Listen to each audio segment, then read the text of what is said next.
What's going on, my fellow USH 110 classmates? Today we're going to be talking about the Industrial Revolution and several factors that contribute to it. I'm Emmanuel. And I'm Riker. And also, we'll be looking at how Samuel Colt contributed to the Industrial Revolution. Here's a quick overview of the several factors that contributed. There's social, political, economic, technological, and geographical factors. Some political factors that contributed to the Industrial Revolution was governments and how productive they were and how they agreed with the social classes at this time that we'll be discussing later. But those classes would be the middle and the working class. Some new laws that had passed was the Factory Act of 1833 and the Mines Act of 1842, meaning that people over the age of 10 could work in the factory and mines, but probably get paid at low wages. Citizens' reactions, they really saw this as prisons and forced to work, which they called bastiles. And as you can see, it was a poster of the new poor law, basically being the law that you had to work. And as you can see by the picture, Americans were not happy about this law. Moving on to economic factors, there was an increase of trade. America began to produce a lot more product. There was also the creation of the first U.S. bank, which solved a lot of debts for the country and provided funds for governmental projects. There was also a huge influx of immigrants, which led to cheap labor. So factories would buy these immigrants for low wages.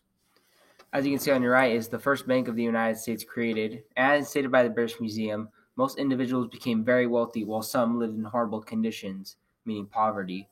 And usually the people that dominated at this time were the ship owners and merchants.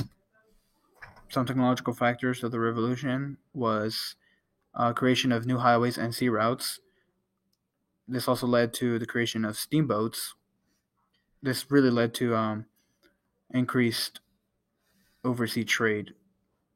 There was also the invention of cotton gin, which allowed for cotton to be processed easier because there was a lot of seeds in them, so they needed to be cleaned out. But now with the cotton gin, it allowed that to be done much quicker. There was also cotton mill, which was able to turn the cotton into clothes much faster than before, and this created a lot of cheap clothes for Americans. All work was moved under one major industrialization, such as called factories. And the USA became more independent and didn't really have to rely on other countries to trade with. And as history hits states, many modern mechanisms also have their origins from this period that we can have to this day. And as you can see on the right, that was what the cotton mill factory would usually look like. Some social factors of the revolution are the creation of the middle class. The middle class really did not exist before. The middle class is more like people who are educated but not poor, but also not rich. The working class was more of the bottom, extremely poor. They always worked, didn't get much money at all. Also during this time, women became much more involved. As you can see on the picture, there's women teaching, which really wasn't a thing before. And immigration was really important too, as many people from Irish and other countries came just to look for a little bit of money and took most of the Americans' jobs. And most racial and sexual similarities came, where mainly all blacks were slaves as slavery became a big thing. And they tended to favor men because women would mainly do housework while the men would do all the field work. The North had factories and better education. As mentioned before, the Midwest trade became very profitable for the North. Meanwhile, the South relied on farming thanks to the cotton gin, which meant a lot of slavery, but they were very uneducated. Some geographical factors we can look at are some important canals such as the Erie, Ohio, and Pennsylvania, which led to the Great Lakes, which mean trading with the Midwest and other countries very easily.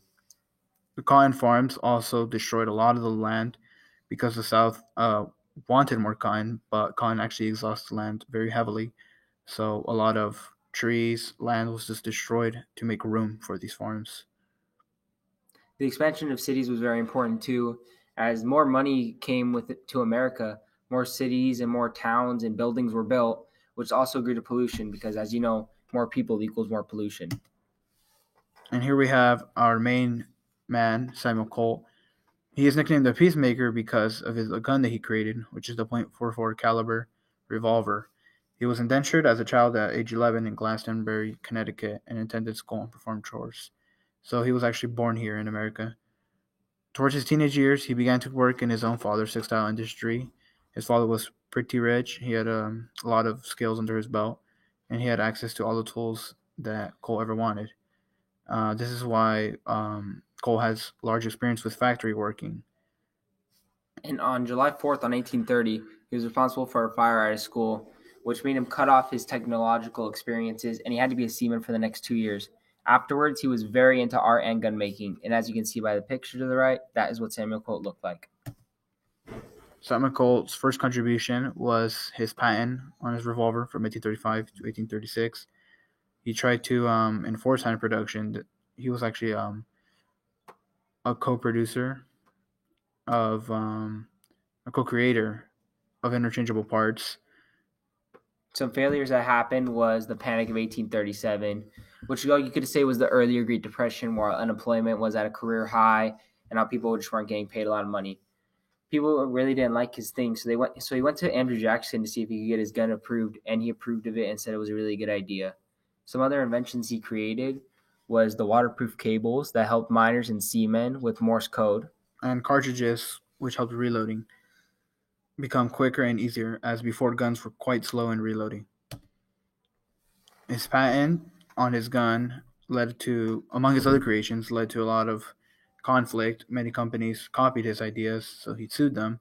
But at this time, patent laws were pretty weak, so not a lot of protection was for inventions. This also happened with some other inventions, like the cotton gin. He had a lot of conflicts with other states. His gun wasn't approved most of the time, and when it wasn't ordered, it wasn't delivered in time, so they just didn't buy him from him.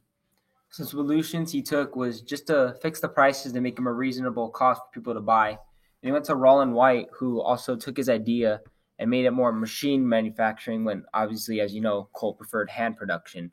And these guns mainly today, well, first they were used in armories in Hartford and London for better gun use during war, and influenced technology and weapons in the later ages, such as new guns that you can still see from him today, and other weaponry enforced by or influenced by other creators. Here's our list of our works cited that we used during the presentation. We thank you for listening. I'm Emmanuel. And I'm Riker. Goodbye.